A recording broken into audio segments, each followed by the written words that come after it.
conquête de la souveraineté passe avant tout par l'exploitation des ressources nationales au profit de nos populations.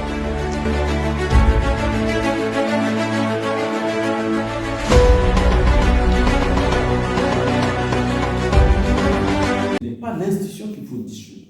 Au contraire, il faut créer les conditions pour que l'institution puisse connaître une meilleure gouvernance. C'est ça qu'il s'agit.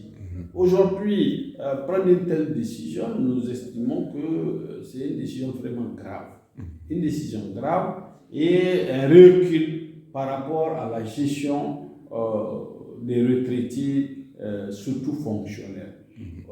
Vous savez que la CARENI, la Caisse nationale de sécurité sociale et la CARPAC, dont on ne parle pas, la Caisse autonome de retraite parlementaire, sont les trois institutions de prévoyance sociale.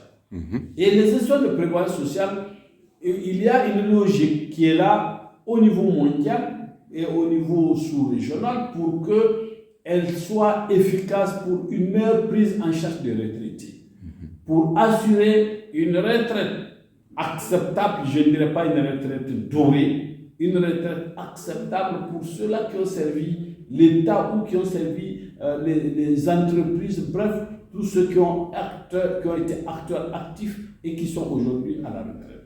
Mais prendre une décision et dire 2 jours après qu'on va créer une direction pour prendre en charge les pensionnaires, mais donc pourquoi on a décidé de la CARENI? Si c'est le DG de la CARENI dont on ne veut pas, mais c'est eux qui l'ont nommé.